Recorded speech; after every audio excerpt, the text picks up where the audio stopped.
Thank you very much for coming. Hare Krishna. I'm minus one body part from yesterday. Tooth. It's a little bit more difficult to speak, but we'll continue.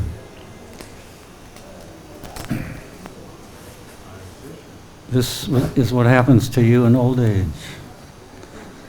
Prabhupada looked up at us from his bed here in his room in the last days, and he said, "Don't think this won't happen to you.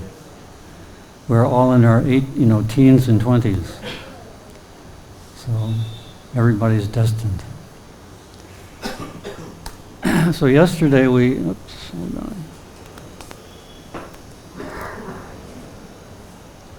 Yesterday we saw the first film that Srila Prabhupada saw in his room. We made in 1974, released in Mayapur Festival in his room. And as you remember, if you know, you've been to his room, it's very, very small. So it was completely packed. Actually, one thing I didn't mention yesterday is that I brought a projector from America, and I had the right voltage, but I didn't have something right, amps or something. And everything is going very slow, so the narrator was speaking like this. It was torture. But everybody sat through the film, including Prabhupada, and seemed to appreciate it. After that film was released, I asked Srila Prabhupada if we could make a film on his life. And he said, "What is the need?" This is Prabhupada's humility. And I answered that people in the future will want to know who started the Hare Krishna movement. So he thought for a bit, then he agreed I could do that. So in 1975, during his visit to LA, we shot lots and lots of film. Now, film at that time was very cumbersome. 10 minutes of film was a big reel like this. When I came to India, all I could bring was 2 hours of film. It was too heavy. Plus there were import restrictions. So very limited in what we can do. And you had to shoot very carefully to preserve what you had.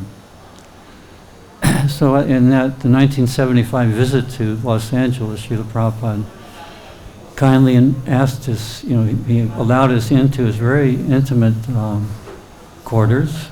And intimate, he was putting on his socks. At one point he was chanting japa, at another time.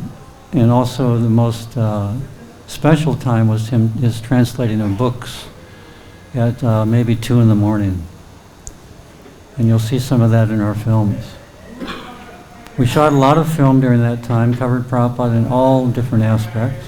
Then Prabhupada went to Denver in 1975, June, after LA.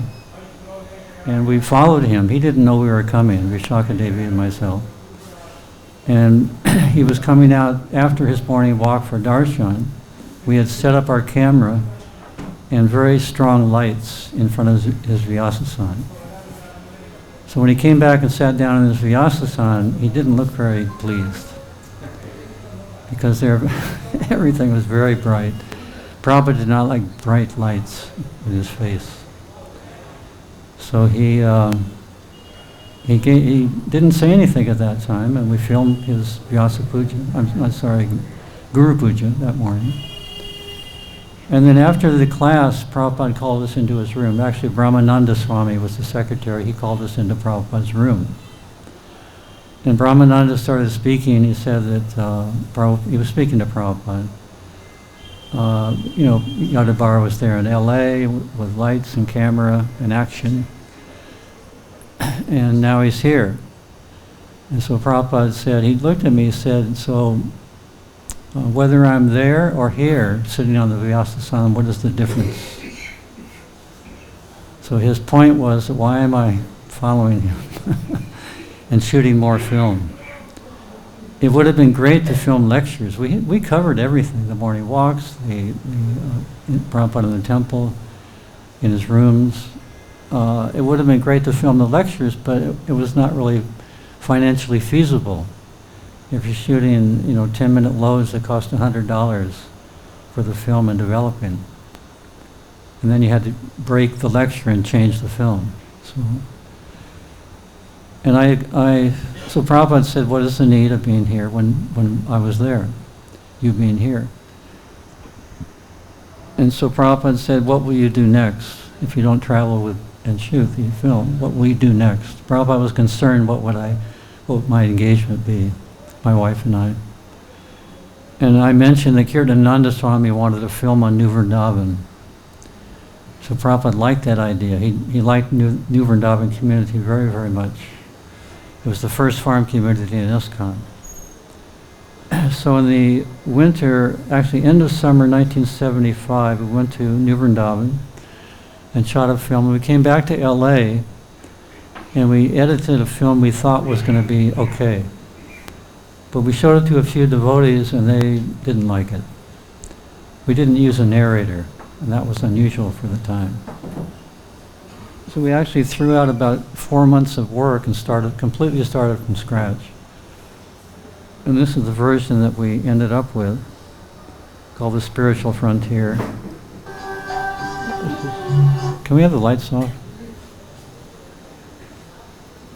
I think they're over there, yeah. So I'll just play the introduction. Unfortunately, the screen ratio is not proper on this transfer. There's black lines on the side, they shouldn't be there. And the picture is slightly squashed in. But you'll get the idea.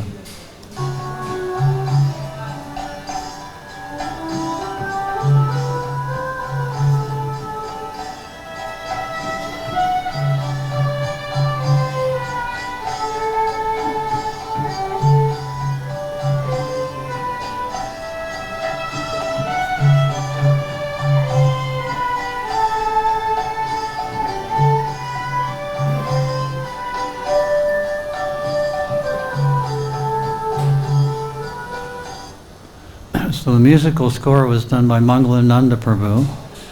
If you're not familiar with Mangalananda Prabhu, he was a very talented composer, songwriter, singer. And he did a first album called Change of Heart, which is a classic. If you get a chance to listen to that album, please do. I was in Srila Prabhupada's room when Mangalananda played a few of his songs for Prabhupada. It was from another album with lots of brass, trumpets, and Prabhupada liked it very much. He said it could be played in the temples. Well, that's not really done, but Prabhupada did sanction that.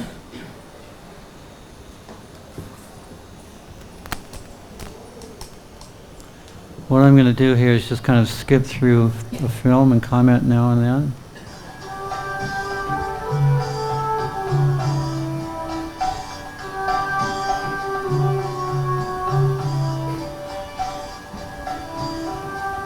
Today, New Vrindavan is one of the largest religious communities in the nation, covering some 1,000 acres in the foothills of West Virginia.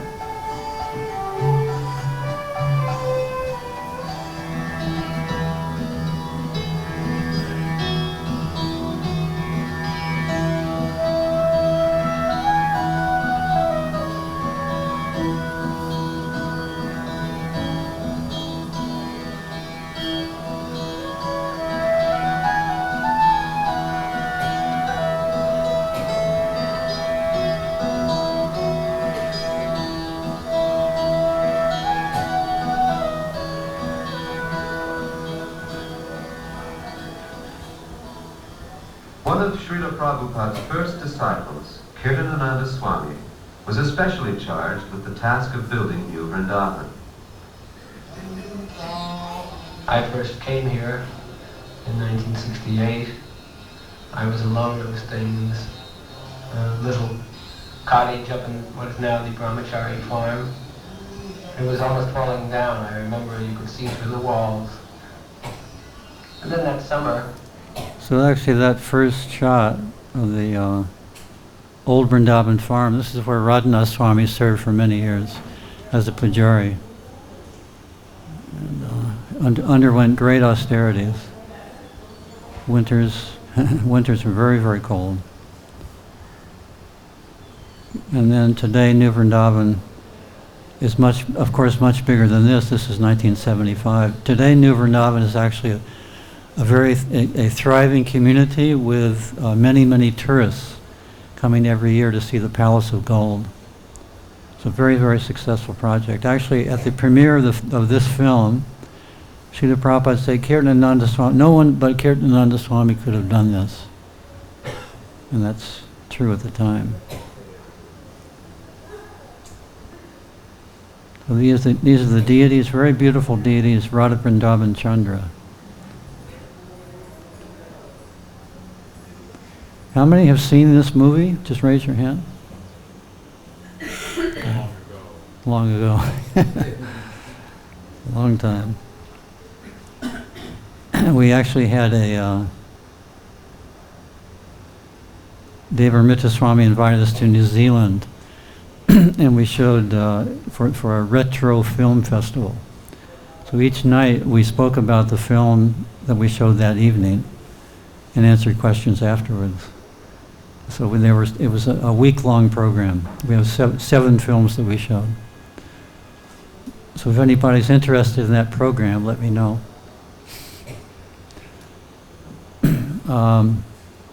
Of course, this is an ideal picture of New Vrindavan. Everything was shot in the summer. But still, it's a wonderful community. So this shot, I placed the camera on the ground, tilted it up a little bit in place, and then ran away.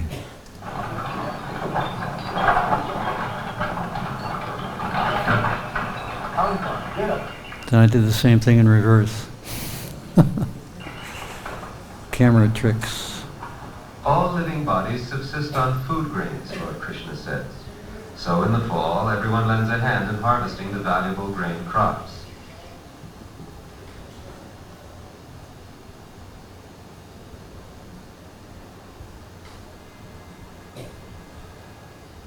Different, and this is blown. This is ground up, corn ground up and blown into the silo. This was back in '75. They did a lot in a very short time. It's Kaladir Prabhu and his wife.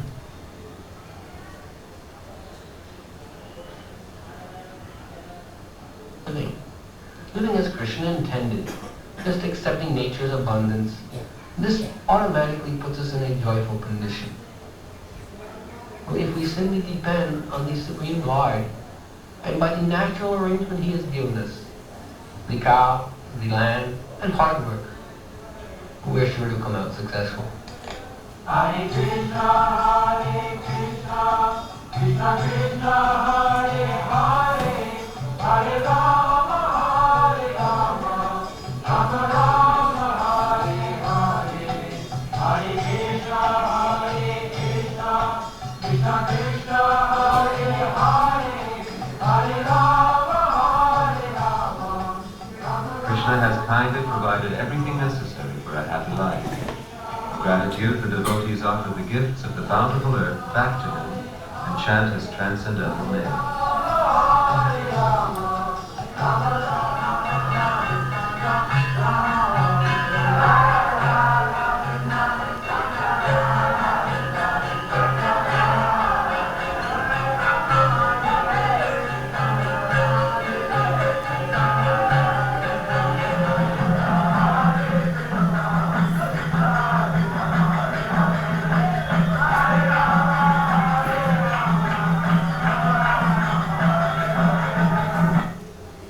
Okay. Then we show the small Gurukul at the time. To learn the basics as well as Sanskrit and the Vedic scriptures.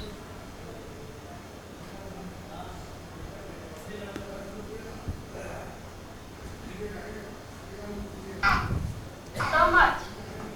Some of them played on their flutes. They gave power to their flutes.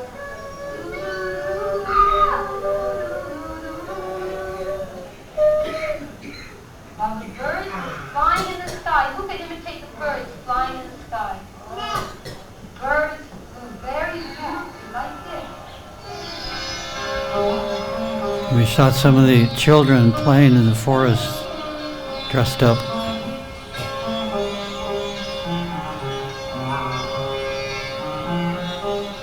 In the forests of New Vrindavan, the children reenact the childhood pastimes of Lord Krishna.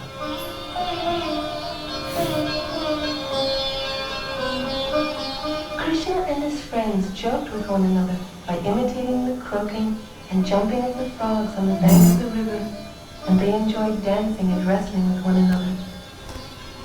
In this way, Krishna gave full transcendental pleasure to the cowherd boys and calves who played with him. Only after accumulating heaps of pious activities, those children were promoted to personally associate with the Supreme Personality of Godhead face to face. Who can estimate the transcendental fortune of the residents of Vrindavan? The cowherd boys could not understand that Krishna is the Supreme Personality of Godhead, but they were playing as intimate friends with intense love for him.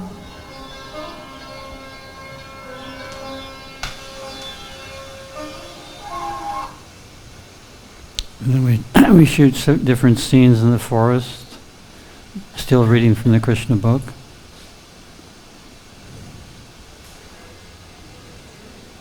And the cows.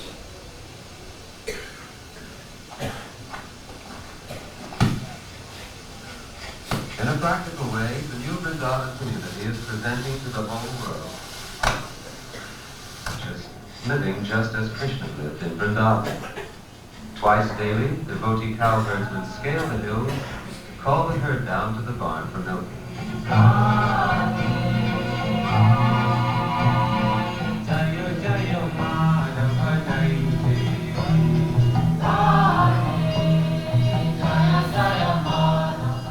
Traditionally, the cow is considered the emblem of peace and religion.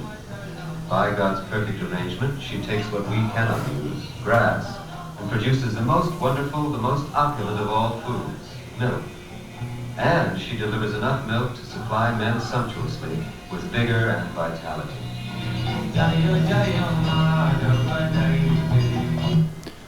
So this devotee is Daivata Prabhu. He's traveling around the world training bulls. A very valuable service. I was just in Omsk, Russia, and they have a very wonderful 100-acre, maybe 120-acre farm. Maybe not that big, but 120 cows, that's right, 120 cows. But they have no one to train the bulls, so I'm going to see if Daivata Prabhu can go there. He's now training in both Mayapur and Sharanagati.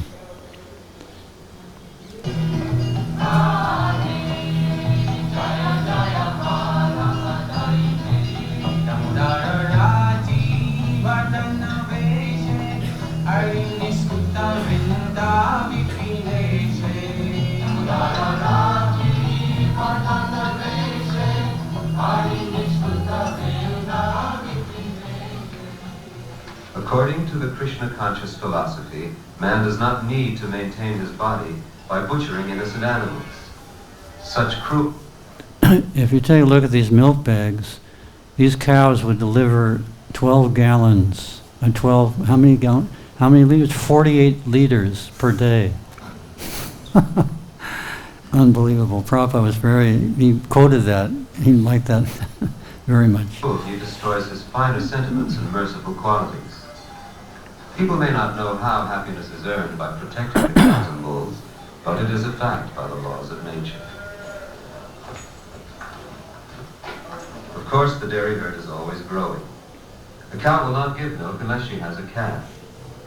Okay, we're not going to show this. We're not wondering whether to show. This is the birth of a calf. Spawned by delivering more milk than cows that receive less friendly treatment.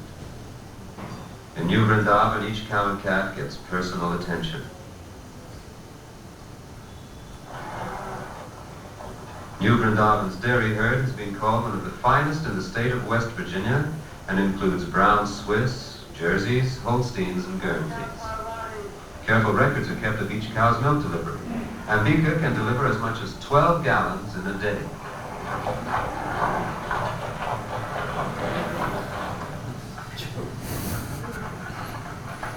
And then we look at all the different preparations that they can make from milk. Ghee, butter, puris. It is called ghee. Different foods are cooked in ghee, like these whole wheat puris. During the premiere in Los Angeles, when Prabhupada saw this scene, he rose up out of his Vyasasana and said, "I want one."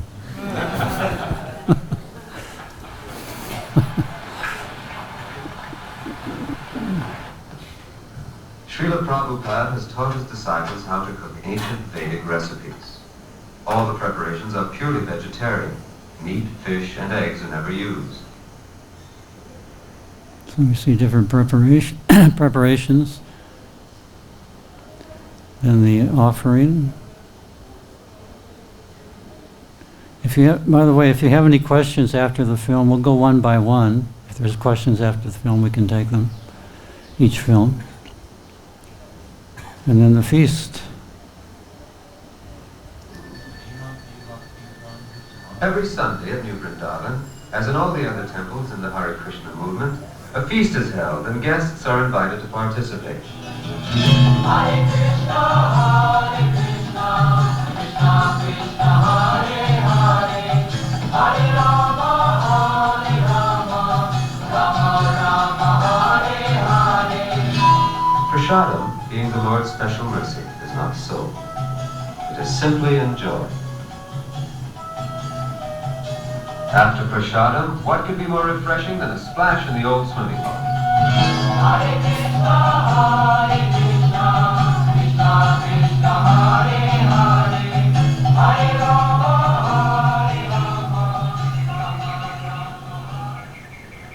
Devotees serve Krishna according to their special propensities. Then we show different ways that devotees serve in New Vrindavan, making tapestries for the deities. Avan Chandra.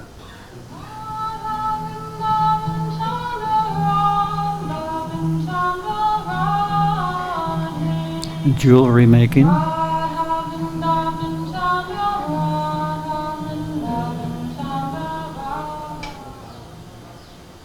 And then chopping wood and building houses for the grihastas.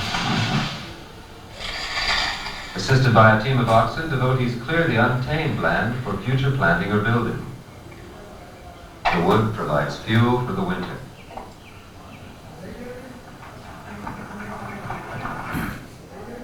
And Prabhupada actually encouraged, here's the, it began as the Govindaji temple. Bells will It began as Prabhupada asked in New Vrindavan, they developed 7 major temples as we have in Vrindavan.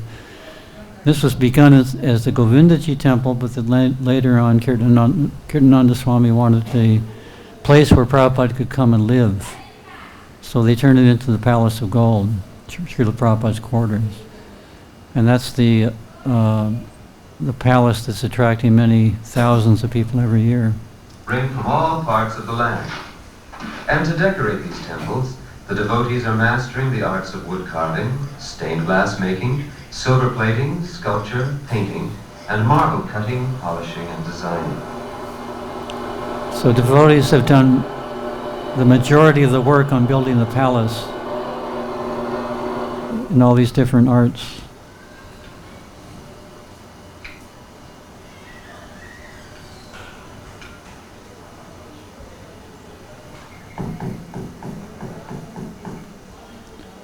And then these little cabins, Prabhupada encouraged the grihastas to live in these small cabins. Build them ourselves, and then live in them. Devotees observe strict celibacy until the time of marriage. Then, if they choose to have children, they raise them as Krishna-conscious devotees.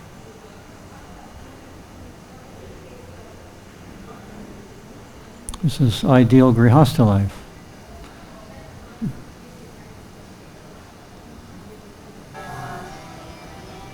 Everything belongs to Krishna. Nothing is ours.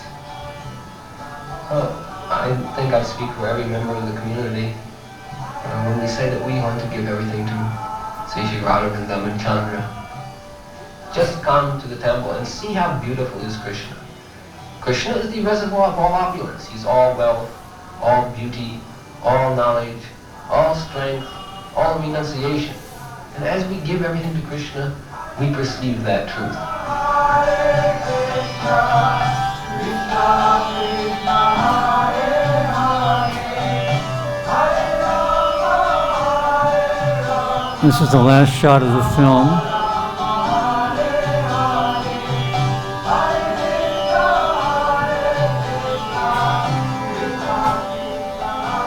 All the devotees gathered on the hill with the cows.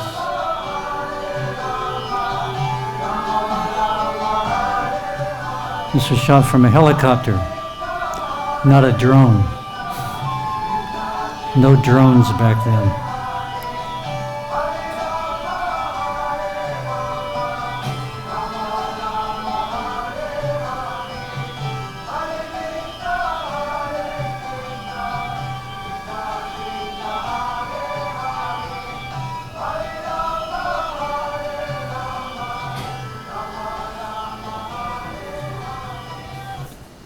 Haribol.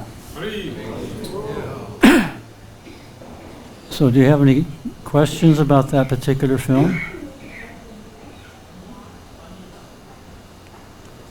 you see this picture in the internet? What's that? Internet is available in this picture? I believe so. I think everything is on YouTube. It's kind of scattered here and there.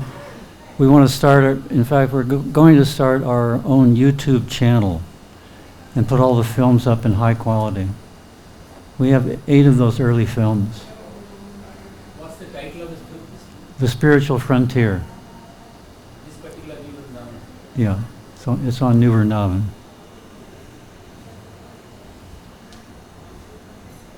Okay, we can go on to the next movie.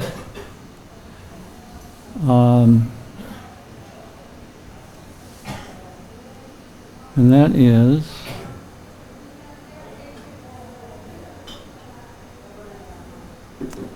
a movie called Brilliant as the Sun.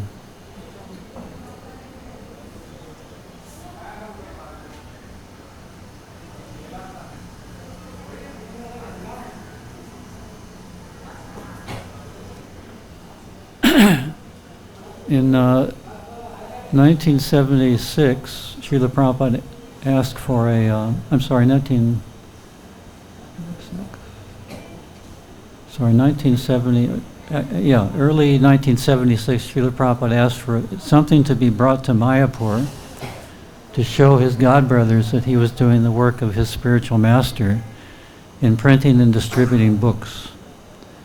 So we didn't exactly know, we thought about it for a bit, and then Rameshwar Prabhu thought a film would be the most appropriate.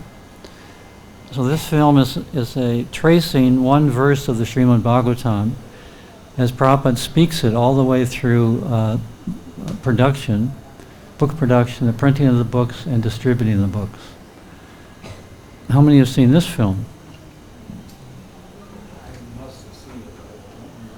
How many times?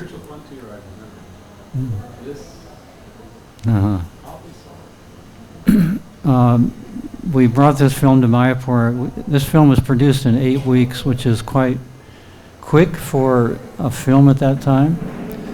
It's not like video today. You had to purchase the rolls of film, very expensive. You had to shoot the film. Once you shot the film, I had to drive 45 minutes to Hollywood to get it developed. I would come up the next day, pick it up, bring it back to the house, and view it. And then, if I liked what I saw, then we'd make what is called a work print. And then from that, you'd edit. You couldn't edit on the original because that would scratch the original. And you were winding the film through hand-wound device. I think you saw that yesterday. So anyway, it was very tedious. To do something like this in 8 weeks was kind of a record. It didn't match the intense effort of the 17 volumes Chaitanya Charitamrita book production, Charitamrita book production, but it was not easy. So we take the verse.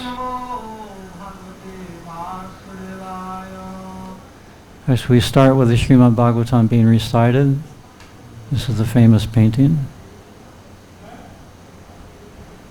than the Sanskrit of the verse. Sanskrit language, and their glories are thus explained in the Bhagavad itself. This Bhagavad Purana is as brilliant as the sun, and has arisen just after the departure of Lord Krishna to his own abode, accompanied by religion and knowledge, etc. Persons who have lost their vision due to the dense darkness of this age of Kali shall get light from this Purana. So that's the verse we follow. We told Srila Prabhupada what we were doing. He liked the idea of a movie. So he recorded that verse and sent it to us.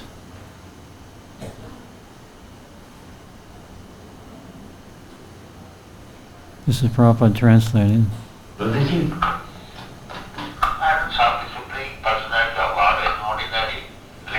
This is a purport. This has been described in the previous verse. Sarvam Pumana Vida Puran Sutatjam Naveda Sarvaka Manantavire. The purport is that Supreme Lord, He is omnipotent, omniscient. He knows everything. But the living being does not know actually what is the position of the Supreme Personality of Godhead. That is the difference between the Supreme Personality of Godhead and ordinary living being. Now we will follow one verse as it journeys from translation by Srila Prabhupada through the process of book publication to its distribution around the world. This Bhagavata Purana is as brilliant as the sun, and it has arisen just after the departure of Lord Krishna to his own abode, accompanied by religion, knowledge, etc. Persons who have lost their vision due to the dense darkness of ignorance in the age of Kali shall get light from this Purana. This is Dravida Prabhu typing. Dravida Prabhu has been with the BBT for many, many years. He's one of the BBT editors. So he puts that in a package and sends it to the BBT production office, in LA. And that's taken by Duryodhana Prabhu.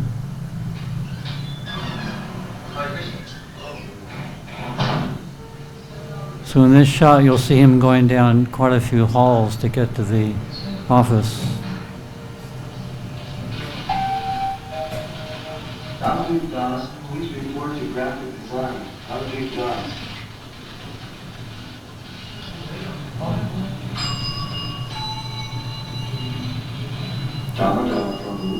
Please pick up on lines 4. So that was actually the same hall. It just looked like it looks like a bigger building.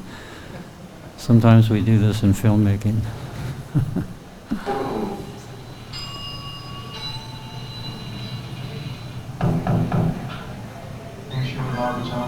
We require 100,000 copies. And this reprint would be 250,000.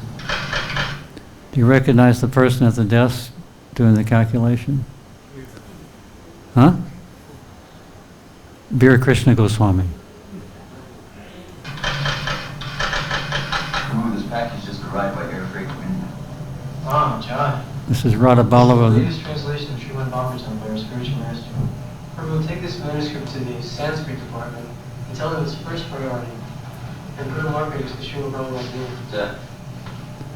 So this is the production flow, a chart that each step is checked off. From the production manager, the manuscript goes to the Sanskrit department. And then we have the devotees in the Sanskrit department checking everything. Here's the verse in And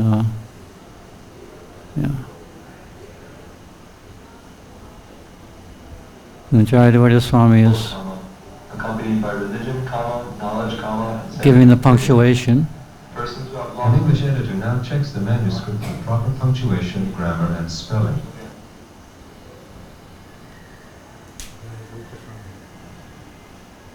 And there it goes. Then it goes to typists. Devotees retype the text on computerized machines and transfer each typed letter into an electronic code.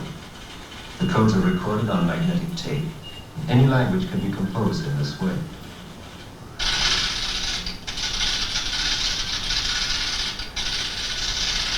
Very fast.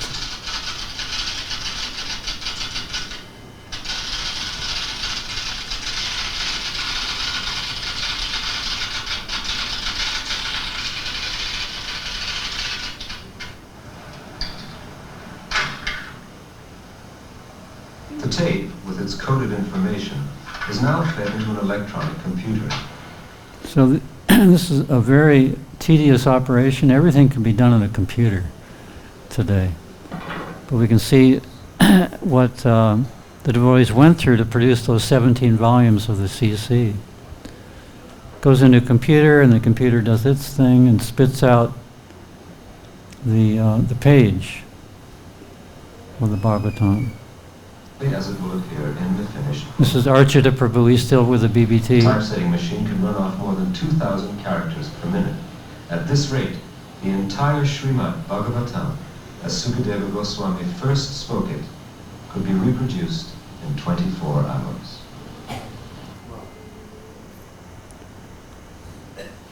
So that's done. Then it goes to the layout department. And just, you can see that we talk about... The layout man cuts the photographic paper to page size and mounts it on artboard. You actually have to cut it with scissors and tape it in the right place.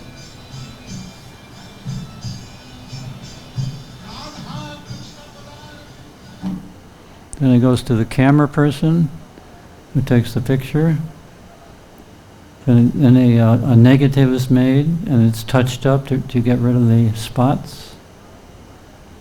And it goes to another camera.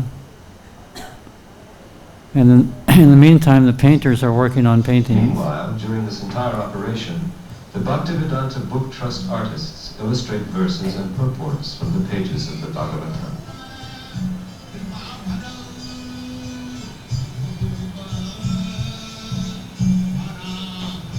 It's Muralidhar Prabhu, one of the famous artists.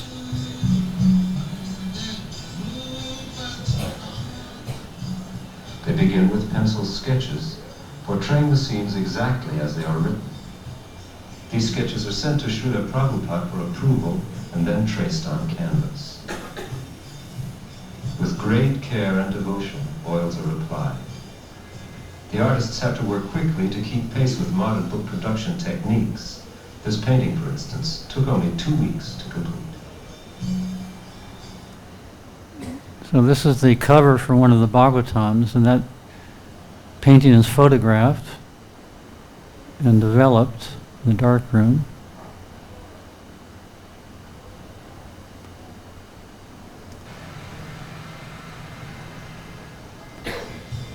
Next, the picture goes to the layout department, where it is scaled to the proper size. Then because it's too big, you have to, make it fit into the size of the cover.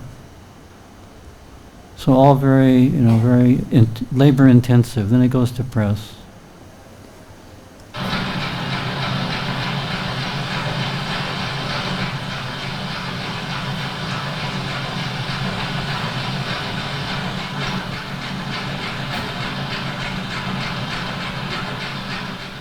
So we used to have our own press, but here we're at a larger commercial press. It looks like we own it, but we don't. At this point, page proofs are checked for accurate color reproduction. And then to the warehouse. Angeles. From there they are shipped throughout the world. With this issue, we have to put 3 pallets aside for Africa, between Nairobi and Johannesburg.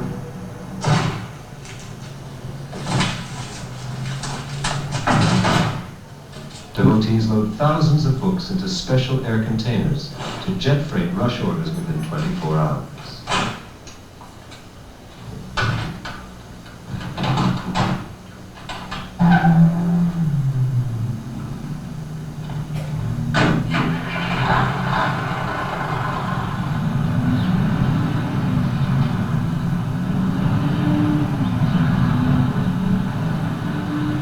This was a huge operation.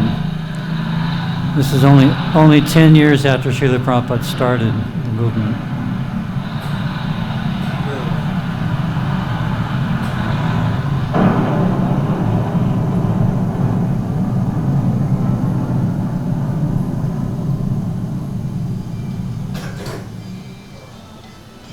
The narrations concerning the Supreme Personality of Godhead, Lord Sri Krishna, are the oldest writings known to man. And then we go through the books and show many covers of the Bhagavatam. Re-spiritualization of the entire human society. Another publication of major importance is the 17-volume Sri Chaitanya Charitamrita. And then the what's in the books, the Sanskrit, the synonyms, translation, purport. And then different foreign language versions. Making it the West's most popular periodical on Vedic philosophy and culture.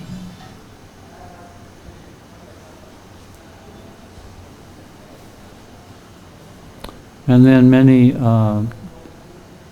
recommendations by very prominent professors, Princeton University, Harvard University, Oxford, all the top universities, professors' appreciation of Prabhupada's books. And then some of the paintings. And then Bhagavatam class in Los Angeles. Oops. Prabhupada speaking on the Bhagavatam. They have dedicated their lives to presenting the teachings of Krishna consciousness to the entire human society.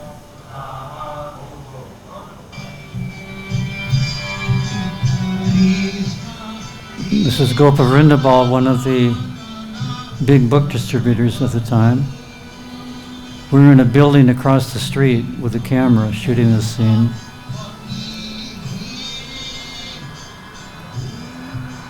We had a microphone on him.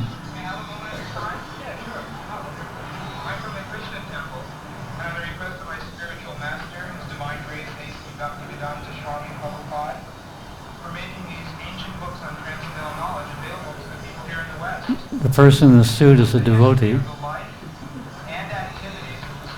Otherwise we couldn't do it. And then he speaks about the verse. Oops. Yikes. What happened? He has arisen just after the departure of Lord Krishna to his own abode, accompanied by religion. Sorry about that.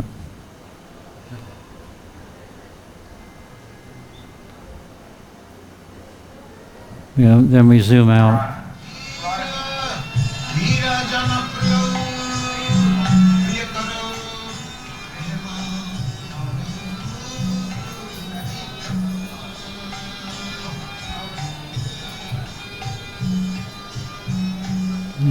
Check out all the vintage cars.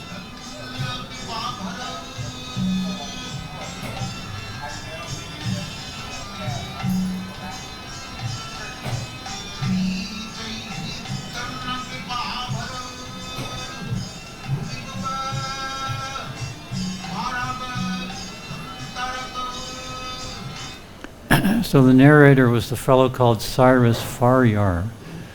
Again, we wanted to use devotees, but we just didn't have the right talent.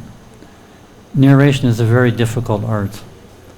So we usually got people from outside. Actually, one narrator that we used in two of our films, Your Ever Well Wisher and Vrindavan Land of Krishna, he was a devotee's father, Jai Jagadish's Prabhu's father.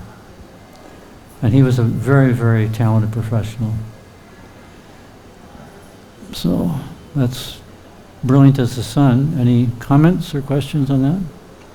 So this was brought to India, and I mean, Yeah, I forgot to I forgot to tell you. Plan to show it. There was a plan, yes, and we showed it. I actually sat in Prabhupada's room many hours each day when visitors would come. Even if one person came in, Prabhupada would look at me and said, "Do you have that film?" And at the time we had something called Fairchild projectors, and they were in a briefcase. It looked like a businessman's briefcase. When you open it up, it flipped into a screen. You know, like some computers stand up like that. It flipped into a screen, and then it was projected, back projected on the screen. And when Prabhupada would ask for the film, I just, open up the briefcase and set it up in 1 minute and start. And the people were just, they were just amazed to see the technology, to see the devotees, all the devotees in production, book production. And the film was very, very successful. Prabhupada was very happy. Those Fairchild projectors conquered India. They went all over India. Yeah. Went to villages. These films went to villages. They went to the homes of businessmen. They really had an influence. Yeah. Made lots of devotees too. Actually, the Hare Krishna people that we saw yesterday, the last scene is Prabhupada dancing. There's one devotee who told me some years ago that he was thinking about joining, but he wasn't sure. He came in at a Sunday feast the last 30 seconds of the film and saw Prabhupada dancing, and he immediately signed up. The power of a pure devotee. Actually, Srila Bhaktisiddhanta Saraswati said, just by seeing a Vaishnava, one's auspicious life is begun. So we're so happy to see the Hare Krishna movie going around the world, and people having 90-minute darshan. Some people don't know anything about the movement or Prabhupada or anything. They've heard of Hare Krishna and they're curious. Many people come. And we had a screening in Tucson, Arizona. It was filled with old people. Tucson, Arizona is a retirement city. And we had 300 old people come to the movie. And they were, they'd seen a book, they got in a book, they saw Prabhupada, they saw the Harinam party back in the 60s and 70s. And they were curious. And one of them came up to me afterwards, she said, "Do you recognize me?" And I said, "No," I couldn't recognize her at all. She said, "I'm Palika." Palika, who we didn't know where she was for many, many years. She came to see the movie. And I still didn't recognize her. Anyway, then a few months later, she came to the LA temple and spoke at the Prabhupada festival because she was one of Prabhupada's cooks. And the theme of that festival was bringing Prabhupada's cooks together. So actually, Harikesh Prabhu came, and Shruti Kirti came, Shruti Rupa, many came. So anyway, it was wonderful to see her after so many years. What's the time, please? 6? Okay. So the last film we're going to watch, we made during the 60s and 70s, 70s and 80s, we made 8 films. Prabhupada saw 4 of them. And the last one is a film called Spark of Life. I'll just play the introduction for you here. Eternally? Come on, nobody has any experience of that.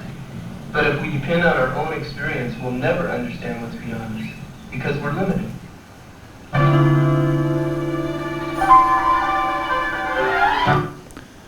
This is a film shot on the University of California, Los Angeles campus. And there's 2 college students debating what makes life. One student is studying Bhagavad-Gita in his course in religion, And the other students in the biology class and accepted the atheistic theory that life comes from matter. This film was requested by the Bhaktivedanta Institute as a film to defeat the materialist scientists' arguments that life comes from matter. So we meditated a long time about this film, how to do it, and we figured that if we base the film on the current arguments, the film will be outdated very soon, because those arguments always change. What I learned about the structure of the atom in my biology class at the University of California, Berkeley, is not the same as today. So what I learned was somebody's speculation. Prabhupada called that cheating. We're learning other people's idea of how things work and how things operate.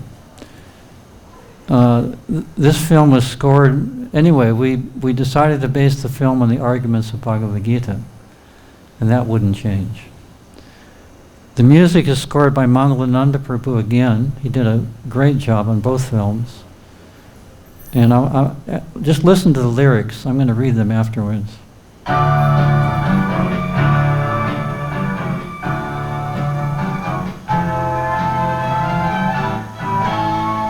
so many days, in so many ways, I've been searching for the key.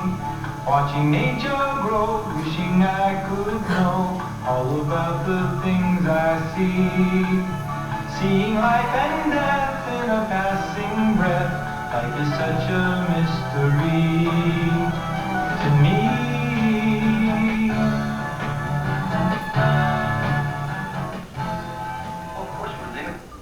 So I don't know if you understood that. I'm not going to read it. Yeah. So here are the two students debate, talking. No one argues with that. But when people, one by one, contribute new discoveries, then there's progress. Well, just look how far we've come in the last 100 years. Well, in a way, you're right. But what if we want to know something we can't measure or see? Something that's outside our view, outside our grasp? What then? But in science, nobody imagines anything. We deal with what we can observe, what we can measure, touch, see. Yeah, that's what the frog was doing. All he could see was his own little well. And from that, he thought he could figure out everything outside his well. Just like in your biology department. They study matter, and from that, they try to figure out what life is. I mean, from what they know, they're making theories about what they don't know. Is that knowledge? I don't know, Peter. Everything you've been telling me goes against what I've been studying for years. That may be so, but it makes sense, doesn't it? Maybe. It's something to think about. Anyway, I got a biology lab. I gotta go. So I'll see you later, Peter. See you later, Mark. So these are two devotees, obviously. The person on the right is Duryodhana Guru. He also acted in the previous film, Brilliant as the Sun. And then Agastya is Peter, so Mark and Peter. So here They're trying to figure out what life is. This is what he learned in the biology class. 4.5 billion years ago, Earth's molten surface was covered with lava and gases. As it cooled through the millennia, the gases condensed. Torrential rains fell and mixed with carbon monoxide, ammonia, methane, and hydrogen to form what is known as the primordial soup. Giant electrical storms and ultraviolet radiation charged the mixture, and in an orderly and natural way, carbon compounds, the building blocks of life, formed. This is how non-living matter transformed itself into what we call life, chemicals that can reproduce themselves. So it sounds very scientific and even perhaps logical, but if you go step by step, they can't do any of it. It's all theory. Prabhupada, really spent so much time trying to defeat the scientists. So Mark's starting to wonder. Chemicals that can reproduce themselves. No, From what they know, They're making theories about what they don't know. Is that knowledge? Now he's got some doubt. So he goes to his biology class. This is all shot in university classrooms with students volunteering their time.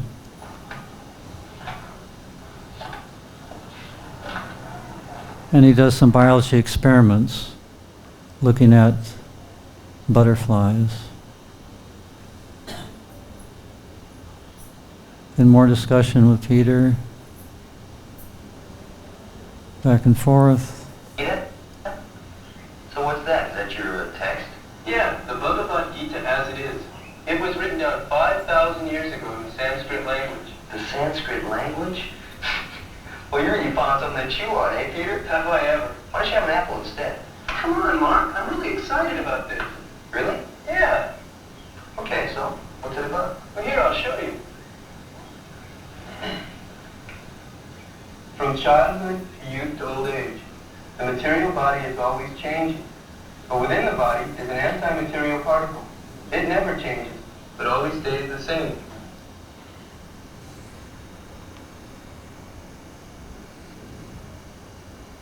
So then we illustrate how the body is always changing.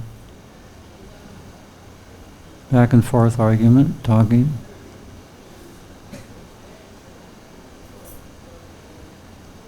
And then he's looking at the caterpillar, the different stages of the caterpillar. Dividing. Gradually the whole organism changes. This took a long time to get that shot.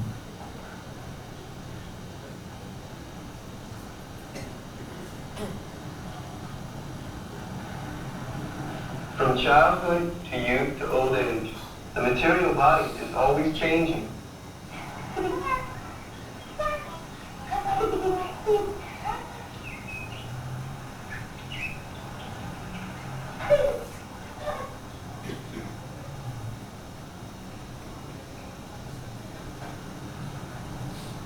But within the body is an anti-material particle. It never changes, but always stays the same. You're still the same person, although your body continues to change. This is a montage showing just hands changing through the age. It's the newborn devotee baby in Los Angeles.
Life is strictly a material phenomenon. Carbon, oxygen, hydrogen, and nitrogen. 15 other elements. All these elements, as you know, are common. They're found all over the planet. All of the functions of the human body can be explained in terms of the interactions of these chemicals. So this is Damodar Prabhu, as the professor. He did a great job. What do you think?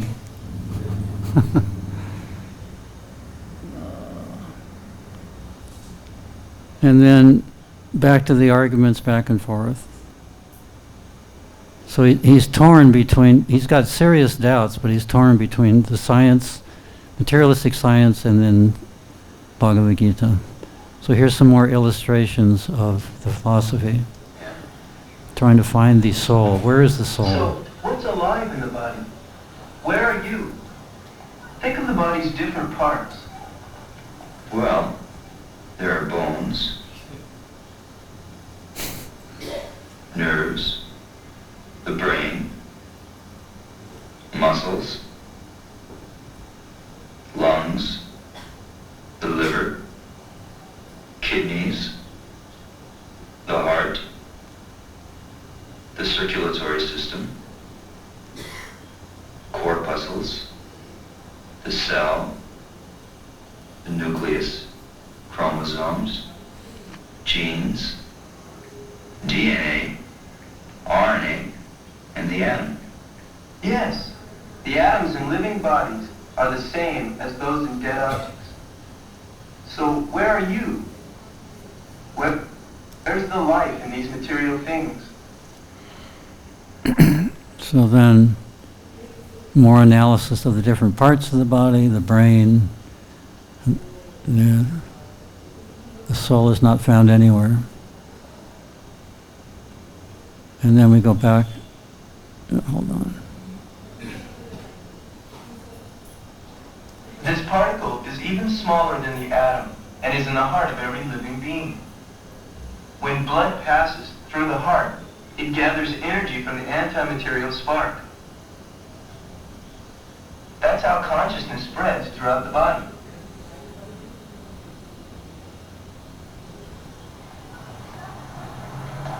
So they refer to the soul as the anti-material spark. Prabhupada had the same description in his Easy Journey to Other Planets book. He didn't call it the soul, he called it the anti-material particle.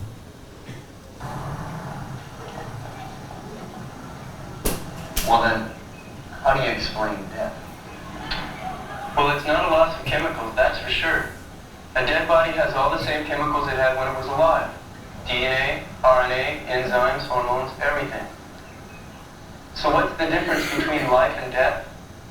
When the anti-material spark, the living force, leaves, the body's useless. And when that happens, when that force leaves the body, there's nothing in the world you can do to bring life back.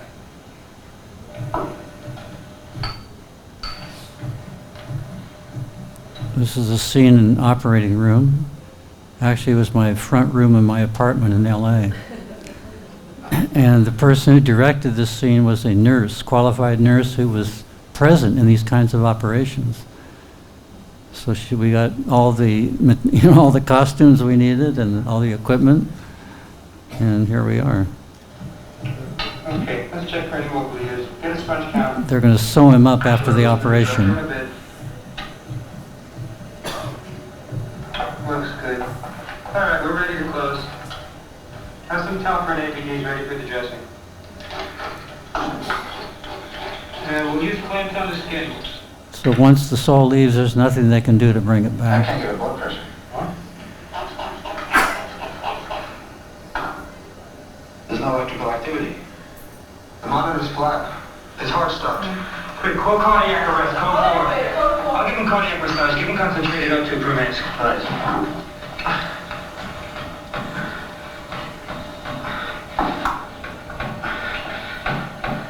Any activity at all? None. Come on. Come on. Any activity? No, still none. Let's try some adrenaline. Keep your eye on the monitor. Watch for any pattern changes after the med's getting. The IV's out. You want D5 or normal standing? That was a normal syndrome. Charles, good normal standing. All the terminology was just correct? Change. Still flat. I'm a shock. Yeah, keep the paddles. Okay, good time. Set it on 200. Hit it.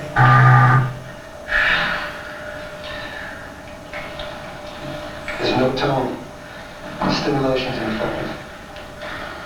We can't bring him back. It's all over. It's finished. There's nothing we can do to save him.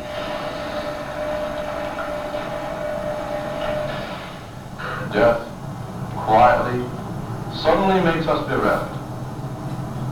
Our brother is now departed, and we commit his body to the ground. Remember, man, that thou art dust, and unto dust thou shalt return. From earth to earth, from ashes to ashes, from dust to dust. Amen. So I was in the hole, lying on my back, shooting up with a camera.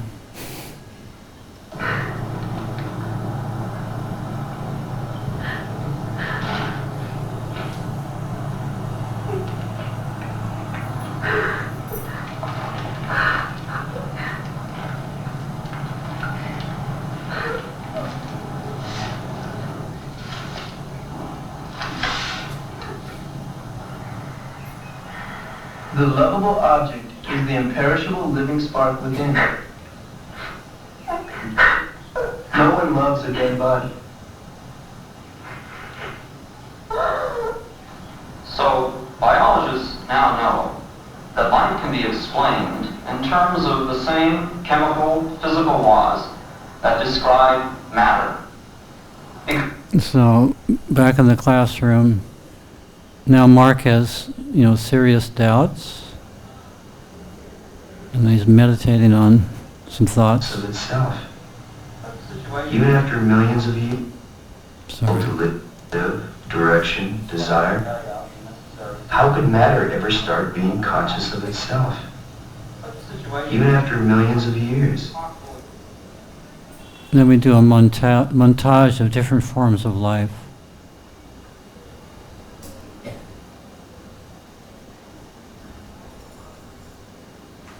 And describing that the soul is also present in all the different life forms, including plants, trees. And the question is asked, is the soul in every body different? So the outward dress is different, but the soul in each body is the same.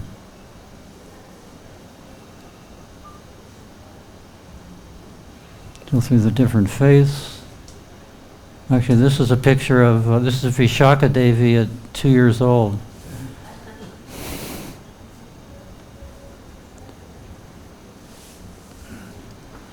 But these names apply only to the body. They have nothing to do with us. Each of us is an anti-material particle, a pure spiritual particle, eternally.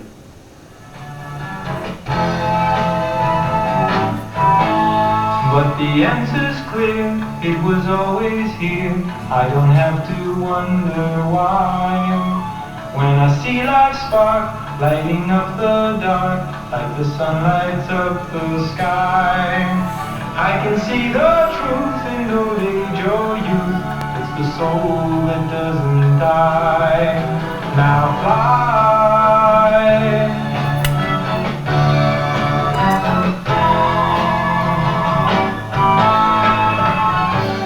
Looking for answers, spending my days in darkness. Life was a puzzle. The soul is the part I couldn't see. It's there in my heart, and it lives for eternity.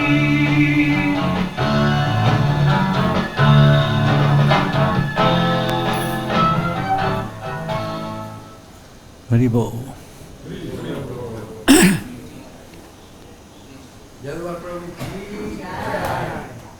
So, just to, hold on here. So Mark's finally convinced, and it's a happy ending. We showed this film, premiered the film in Prabhupada's room in Juhu Temple. The construction was not complete, but Prabhupada's room was complete. He insisted on living in the temple, although the room wasn't really ready when he arrived.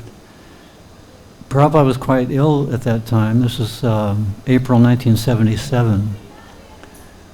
the members of the Bhaktivedanta Institute were very eager to see the film. We hadn't told them how we were crafting the film. So they were there, quite a few members. Tamal Krishna Goswami was there. At the end of the film, there was complete silence. And that was not a good sign for a filmmaker. And the first person to speak was Tamal Krishna Goswami. He said, Yadubara, this is a big departure from your other films. Because there was no devotees, there was no, kirtan, nothing that you could see that was devotional. Of course, the philosophy of Bhagavad-Gita was there. And it's also a dramatic presentation. We never did a dramatic presentation before. It was all documentary. And then a member of the Institute spoke. He said he was very disappointed. He said, this film is for women and children. So I was thinking, gosh, that's a lot of people. That's pretty, that's pretty good. I thought of that later. I was actually pretty devastated. And there were a few more comments, and then there was silence again, and Prabhupada hadn't said anything. So Prabhupada asked me, he turned to me and asked me, he said, so what is the result of showing this film? Because I told Prabhupada that we showed it at a Sunday feast in Los Angeles to the public before I came. And I said, one person came up to me, one guest, and he said, thank you very much. Now I can understand I'm not the body. And when Prabhupada, heard that, he said, then it is a success.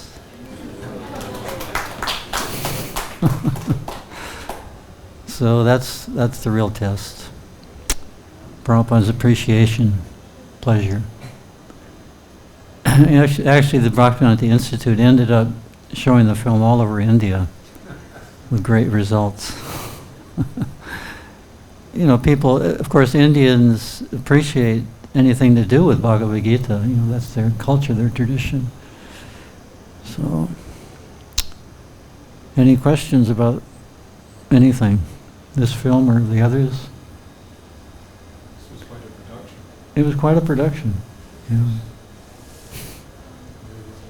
It's only 22 minutes long. Could we have the lights, please? I think it's brilliant because this is the first time I'm seeing this. Actually, before everyone leaves, let me just say a few words. Sorry. We're going to be showing the Hare Krishna movie on November 10th.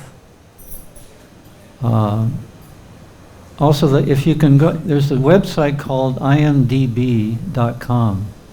I is for India, M for Mathura, D for Dwarka, and B for Bombay. imdb.com. It's the biggest film review website on the planet. And it's reviewed the Hare Krishna film also. People who want to see a good movie, they look on that website for good ratings. So the higher rating that we get and the more votes we get, the more people are likely to watch the movie. So we have a tremendously high rating on that website. It's all from outsiders. I've not met, in 2 years since the film was released, I've not met one devotee who said, I went on the IMDb website and voted for your film.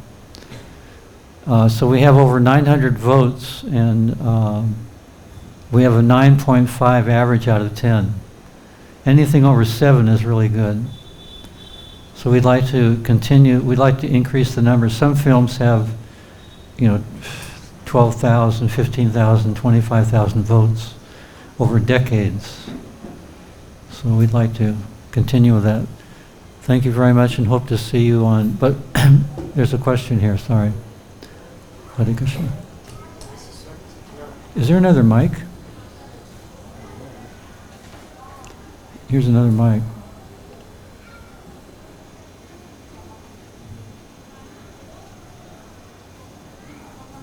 Thank you for the arguments and the presentation is brilliant.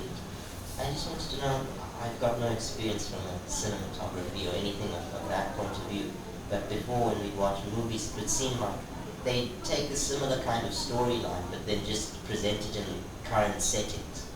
So is there perhaps any plan to do this again with some of your videos where you mentioned like it's vintage cars and necessarily the current generation can't relate to some of these things, and immediately when you see this kind of university, it looks nothing like what we'd see in a present university. And no, a little bit.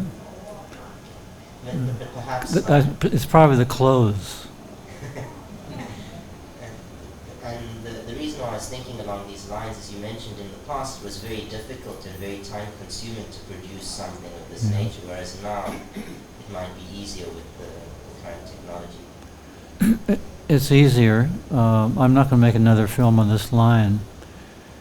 My main engagement now is distribution of the Hare Krishna film, because we've had tremendous response from public, from devotees, everyone. And that rating on IMDb is indicative of the reception. So Prabhupada's books are in 86 languages. The film is now in 22 languages. We want to put them in at least 86 languages. So that's a lot of work. And plus, the 50th anniversary of Prabhupada's arrival in different countries is unfolding.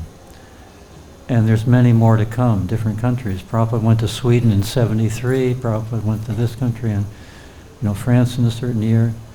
So we could bring the film Hare Krishna movie back to a theater in that country, and it's ideally the capital city, and have a gala show. So we're encouraging that. We're encouraging devotees to rent a theater and have present it to the public, advertise a bit. I was just in Russia on a 7-city tour. The last city rented a theater and advertised, and the public came. Prabhupada, if one person came from the public, he would possibly spend many hours. He did. So what to speak of a theater full of people who get to see Prabhupada's whole entire life. We've had very emotional response, people. So if you can capture, if people have an emotional attachment to Prabhupada, then you have their hearts and their minds. They're going to want to read the books. So yeah, production is easier today, but story is still number one. A good story. We have many stories in the Bhagavatam, of course, in the Chaitanya Charitamrita, but you need to translate that into a good script. And that's difficult.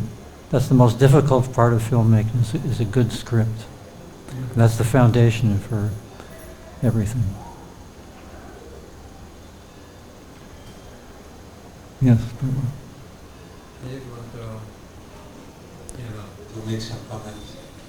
We were watching every day, every Sunday feast in Spain, in Madrid, all your movies. And then also we were distributing self-realization with the tape of Mangala Nanda for thousands. In Marathon and Christmas time. Where was this? In the 80s. The beginning of the 80s. Where? In Madrid, in Spain. In Spain, yeah. And I saw it on the Padayatra in 85. Every village, every evening they were watching your movies. The villagers was coming, we have the machine, all the villages were watching this kind of Hare Krishna world. So thank you so much. You're welcome. Hare Krishna. We should do the same with the Hare Krishna movie. That's the way the Christians got so many converts in Africa. They would go around with a truck and a screen and a projector and show movies. We can do this with Prabhupada's film. We should do it in India, especially. Our goal in India is to make Prabhupada recognized as the greatest spiritual ambassador to the world. India's greatest spiritual ambassador to the world. And that's his claim. No other person has done anywhere near what Prabhupada has done. So we have the film currently in Hindi, Gujarati, Bengali, and Marathi. We're putting it in Tamil, Kannada, Malayalam, and Telugu. So that's coming up in the next few months. And then then the next step is distribution. We want to get the film on television all over India. So if you know any contacts for distributors, let us know. There was one lady who was coming to a Sunday feast in Brazil, and a similar announcement was made about distribution of the film. It turns out she had a very high position at Netflix. It never got on Netflix, but she had her sister or cousin was a very high-ranking person at the major TV station in Brazil. So let people know we're looking for distribution in India.